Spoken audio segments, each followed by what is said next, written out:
to actually have daily, testing numbers because the infrastructure was already there. The second thing that happened is the fact that we had actually invested on monitoring of HIV and TB, and so we had the technological platforms that we're using to monitor those diseases. So when COVID-19 came, testing platforms became available for COVID-19. And I think the point I'm making here is that we need to invest now so that we can benefit in the future. Because without those investments, should anything else come into the future, we will still be where we are. So it's important for us to ensure that we invest now so that we can benefit later. As a result, because of that network and the infrastructure in the country, almost every province has got an academic pathology unit in it.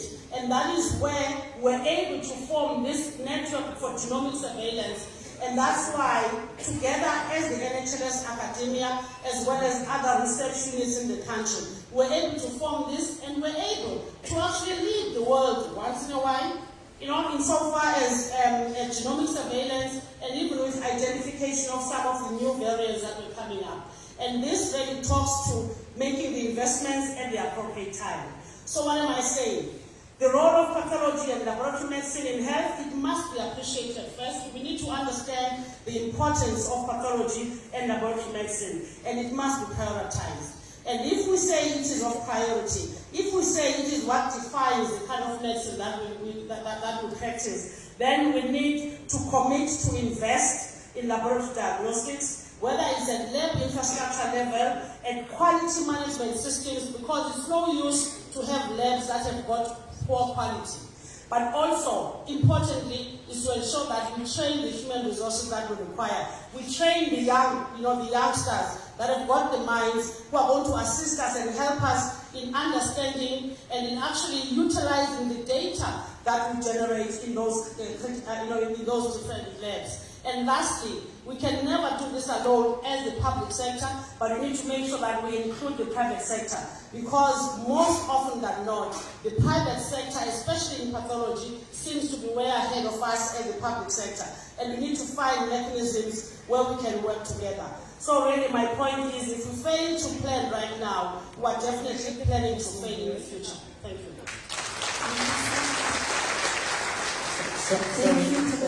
Sorry, Iman, I would like to make a precision for Madame, because we have a translation missing. What we call laboratory in French is a factory. It means 47 factories, and we have more than 500 laboratories available in Morocco.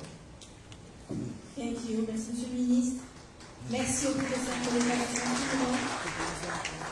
Alors, Monsieur Georgis Tselidi de Géorgie nous a rejoint.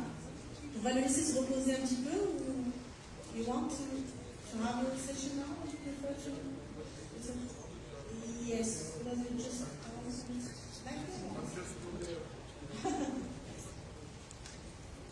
Monsieur Tselidi vient d'arriver de l'aéroport. Il a tenu à être avec nous aujourd'hui à cette conférence. C'est un des leaders en matière de réduction des risques en santé. Expérience mondiale. Thank you so much. Thank you very much. I'm a little bit confused because my flight was late, and fortunately I have also been late, but I'm very much thankful for the invitation, minister, and authorities of Morocco. It's my pleasure to be second time in this nice country, in Marakesh. The first was a few years ago when I was president of the OSCE Parliamentary Assembly, it's the Organization for Security and Cooperation in Europe. And we brought here for approximately 400 members of parliament for discussing different topics. Not about healthcare, not about, of course, about people, but not about health and health industry or health problems and so on. In fact, I planned initially to speak to the different panel was dedicated to harm reduction, but then it happened that my schedule didn't allow me to be at that panel. And today there's an offer to talk a little bit about digital health and artificial intelligence.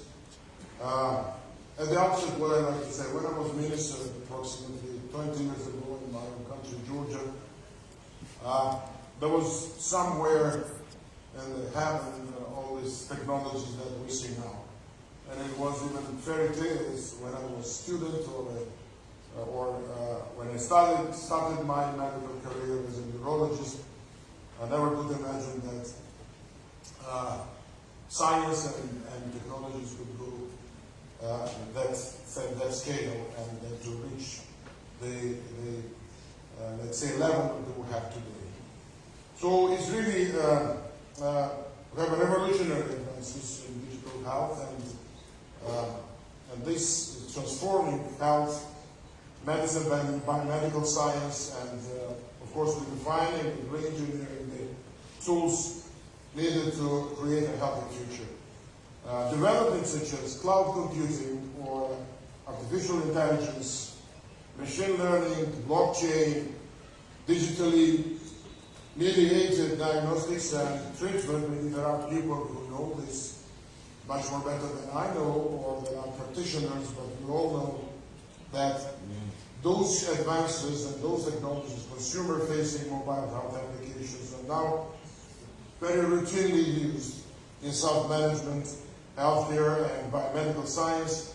And these developments promise to drive, of course, earlier diagnosis and interventions, improve outcomes, and support more engaged patients. Digital technology has now been developed and applied to every aspect of health and healthcare.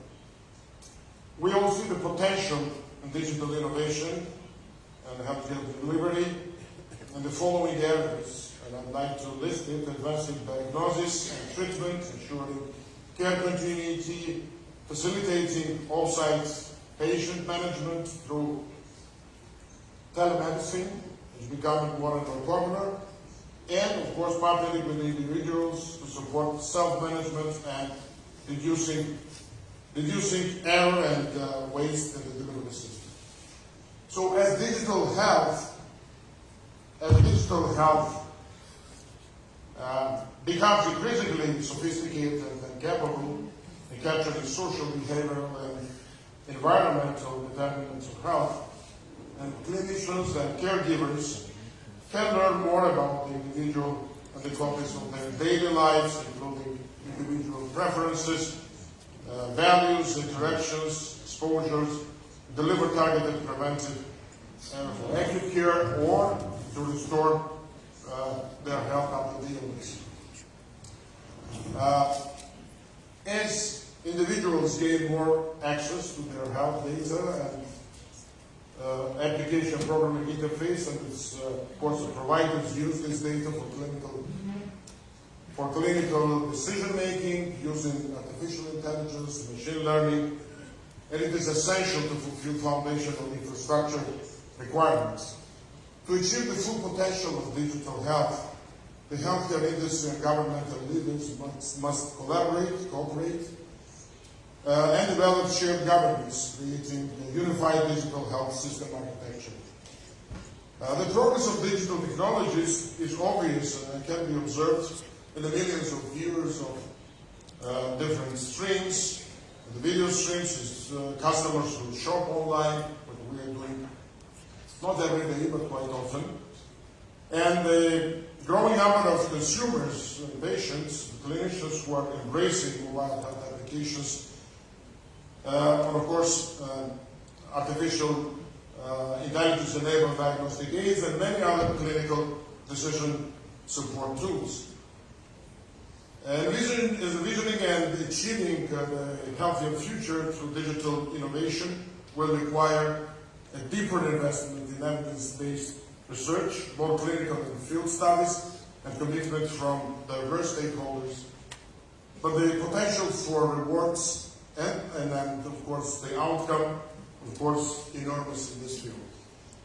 The healthcare industry, by the way, it has been quite slow if we can compare it with the media or with the financial sector.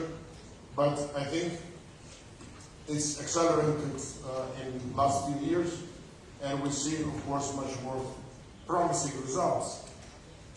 Mobile health applications and the wearable technologies have the potential to transform healthcare delivery thanks to their abilities and ease of use. Smartphones are already being leveraged as a practical health tool. The increase in available data, testing capabilities, and cutting-edge technologies mean that we may finally